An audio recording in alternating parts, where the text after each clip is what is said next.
is Nabila Burns. I am the co-founder and director of operations for Chromatic Brass Collective, and I'm here today interviewing Miss Sybil Haskins, one of our featured composers for the New Works Consortium. Sybil, how are you doing today? I'm doing well in yourself. Doing really well. Really excited to meet you and learn more about you and your process with writing this piece for our consortium, As a Woman Thinketh.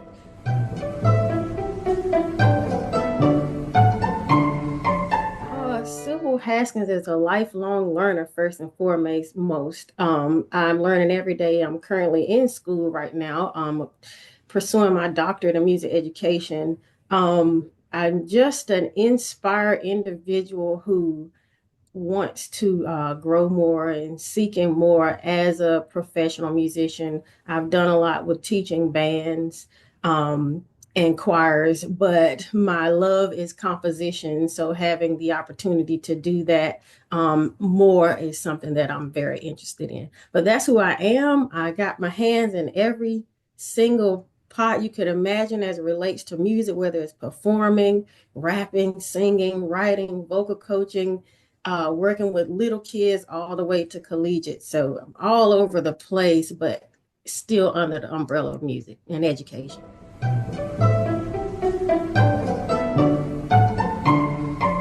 Yeah, all this composition was inspired by my research of the Chromatic Brass Collective. When they came to me, I was first of all honored. And then the second thing I thought was, what can I compose that embodies what this organization is about? So surely I need to do some research. And in the research, I found that I'm a part of that community that Chromatic Brass Collective stands for, in addition to LGBTQ and the marginalized community. So I looked at that as a challenge because they didn't give me any parameters, so to speak, and I work off parameters. Right. So I really had to really figure out what we're gonna do to embody this organization's mission. And as a woman thinketh came to my head. It's a proverb in the Bible that says, as a man thinketh, so is he. But I wanted to take it from a female perspective or a female lens and walk us through the day of a woman in general, whether it's black, white, just the things that we deal with, the internalizations that we deal with listening to outside voices, and when is it that we finally come back to self and say, hey, I'm going to do what I said I was going to do regardless of the outside voices. So that's kind of how it came about. I think I stepped into the process as well with that question, but yeah, Yeah, that's yeah, you pretty did. much the process. Yeah, definitely. And you talked about the inspiration behind it as well, being chromatic brass. And I think that, your thinking behind it is definitely in line with our mission in general, because that's just kind of how we got started was discussing, okay, where are disparities and how can we, fix that? How can we find an Right. actual tangible way to fix that? And so you creating this piece to evoke that musically is exactly, what we need, definitely.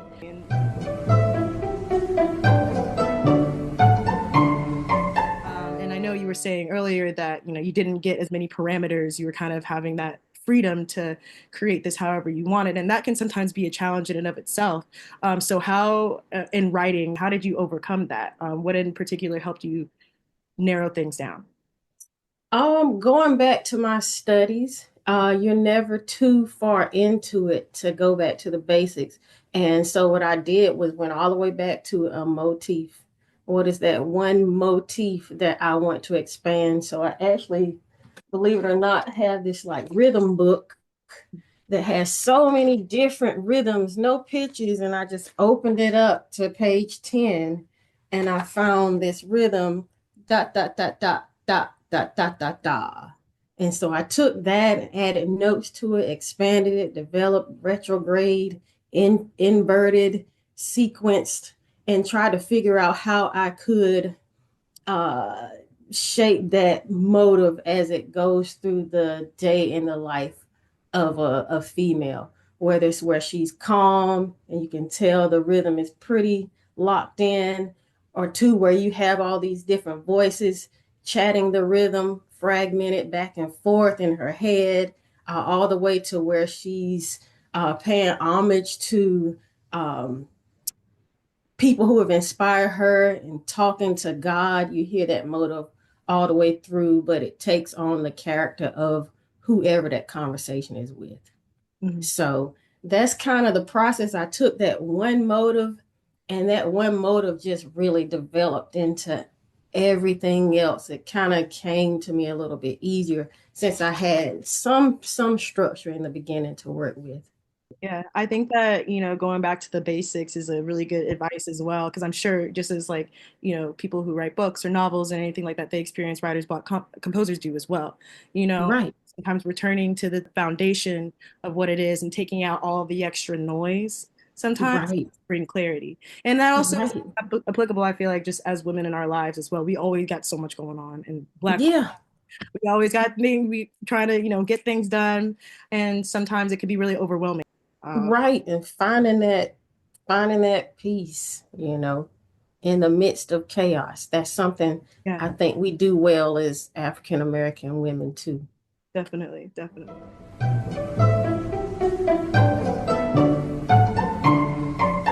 So you are a very established composer.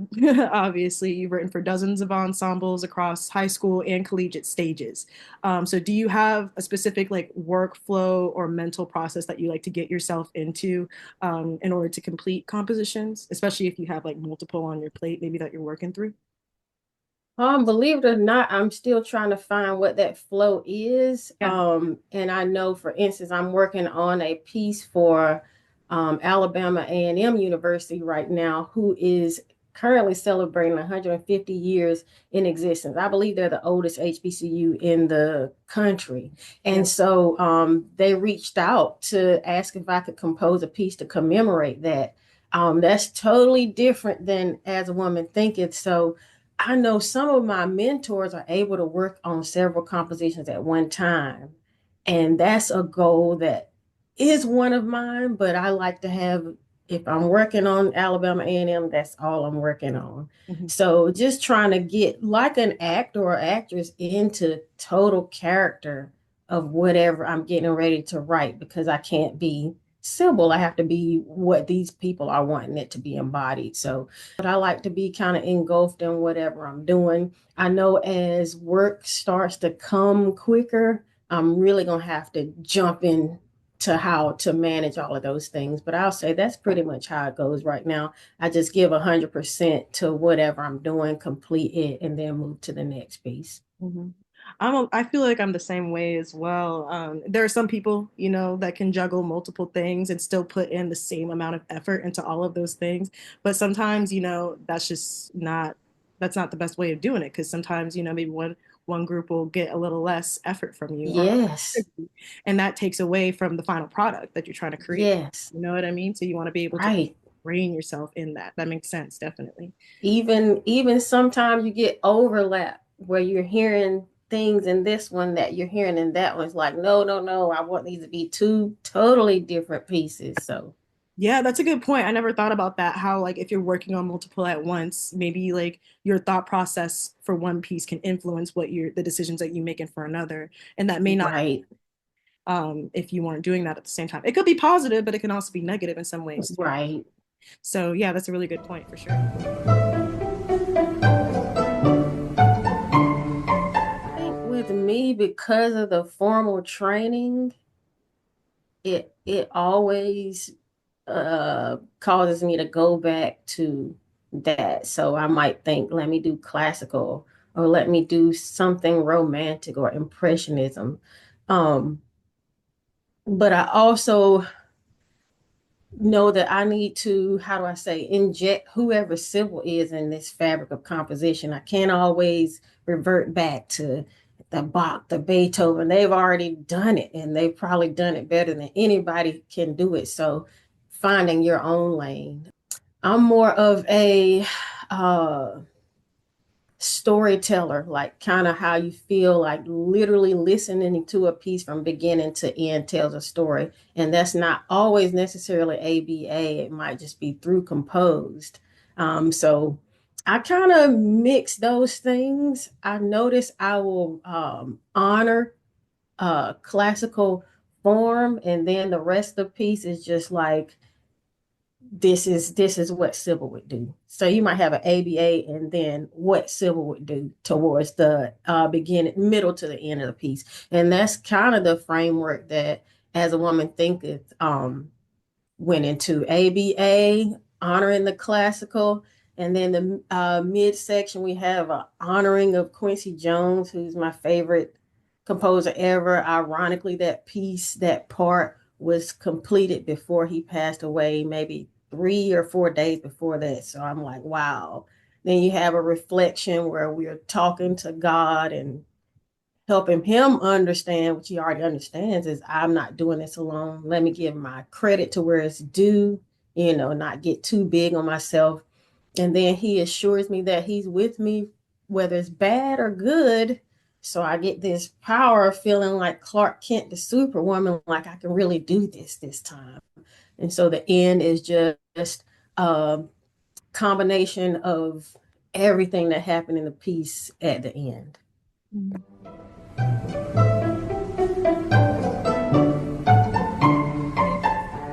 It probably is one of them. And to know that, like I said, I didn't know he was Right. ill, but to know he passed like literally 4 or 5 days after that part was completed, I felt happy that I did it. But at the same time, I've always wanted to meet him, and it would have been so cool to have him hear that. But it's one of my favorites, and it literally has some of the bass line and some of the major intervals that you recognize in that piece there. So I think almost anybody would recognize it.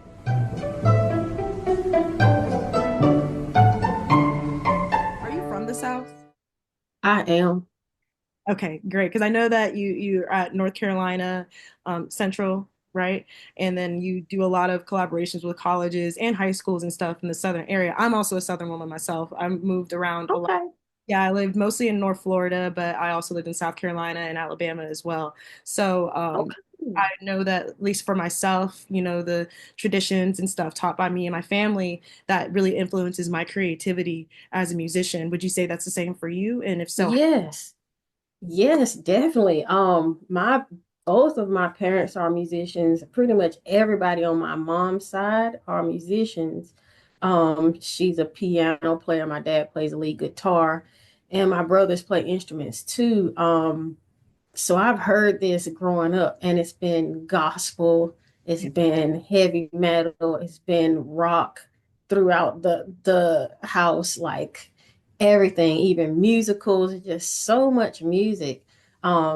But for some reason, I heard a piece when I was about 6 or 7 and heard the French horns in there. I didn't know what they were then, but I said, I want to figure out how to do that. So long story short, my family is very musically inclined as it relates to aural. I think I'm the only person who decided to go to school for it and get that theoretical training. So it was a gift and a curse because I feel like sometimes I was more creative before I started studying music, but also having the music kind of alerts you when you're breaking rules, even though you can break them now that you learned them. It's so much stuff.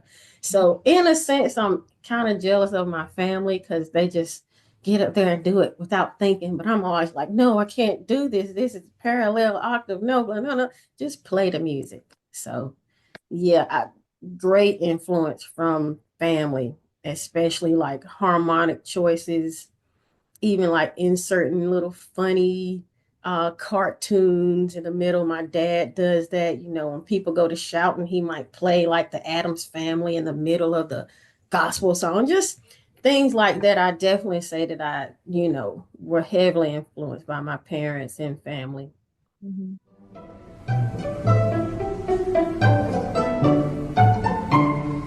Quincy is obviously one of the biggest influences for you.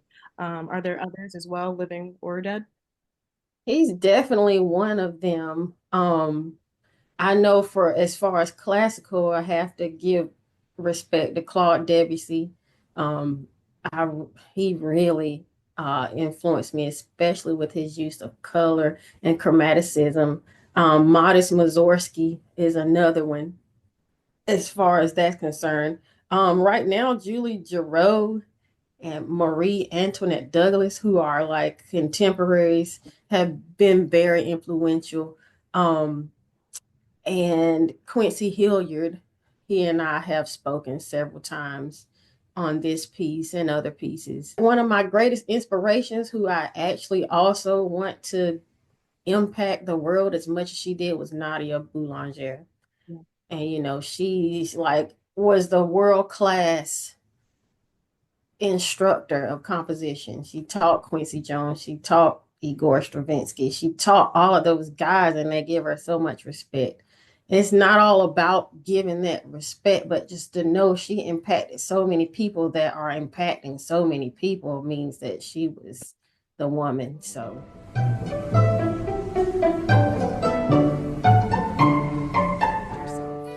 So this is going to be a fun question, actually. So if you could challenge yourself to write for any instrumentation that included a brass instrument, what would it be? hmm. Because you already got it down for pretty much everybody. Choral, brass, you woodwind. know I'm thinking an a full orchestra with voice, and that includes like a harp in there too. A full orchestra, strings, winds, and vocal together. That would be the ultimate challenge. Yeah, the blend, Like massive, something massive. like a Carmina Burana situation. Yes, Yeah, but girl, yes, like Sybil. yeah. And whoo, I mean, that's a huge undertaking, but that would be amazing.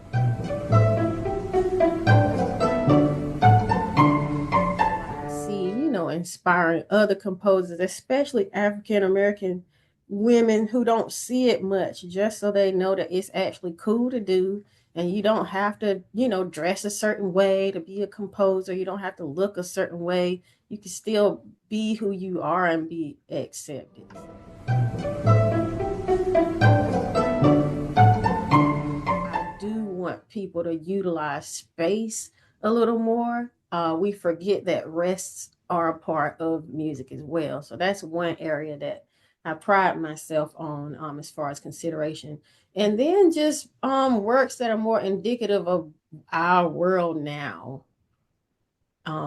It's nothing wrong with the standard classical quintet, quartet type things, but just kind of pushing the envelope and really exposing the idiosyncrasies and superpowers of each individual instrument, which leads me to giving everybody an opportunity to shine, and not only just having this instrument playing the melody all the way through, like really changing those colors and giving everybody a reason to feel like sitting here for these few hours, because I'm going to do something kind of fun.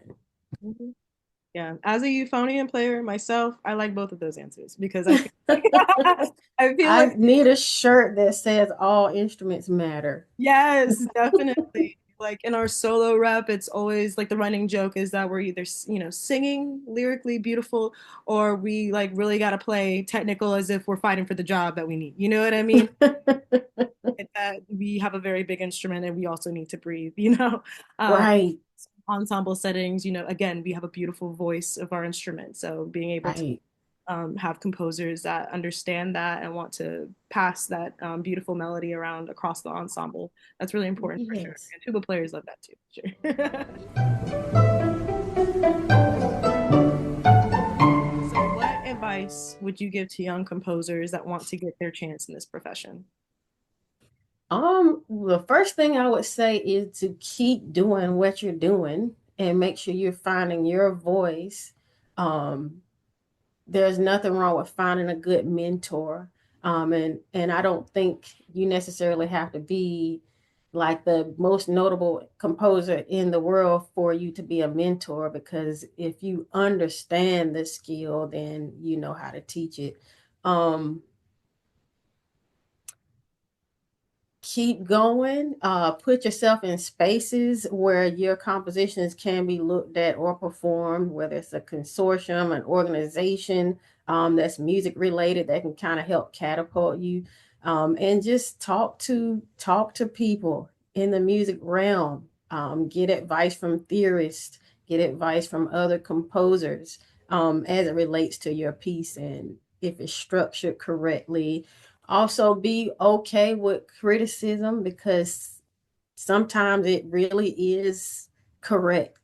You may be in your feelings because you wrote off of emotion, but the outside ear, the outside eye is more likely than not trying to help. So just be able to take constructive criticism as well. That'll help you grow. I learned that the hard way. So Right. But it's sometimes it's like being able to instill those lessons that we've learned, because obviously that's helped you get to where you are today. You're very successful across all mediums, basically, you know what I mean? And so those difficult lessons help us, and it's our job to continue to give that to the next right, generation for sure. right. And while it is so cool to be one of the few, it's still like I would love to see more of us so that we can develop our own, I guess community and have those people we look up to that we can get advice from. Not that anybody else is not valid, but I just would love to see more African American women in this and okay with it and see that it's actually a cool profession.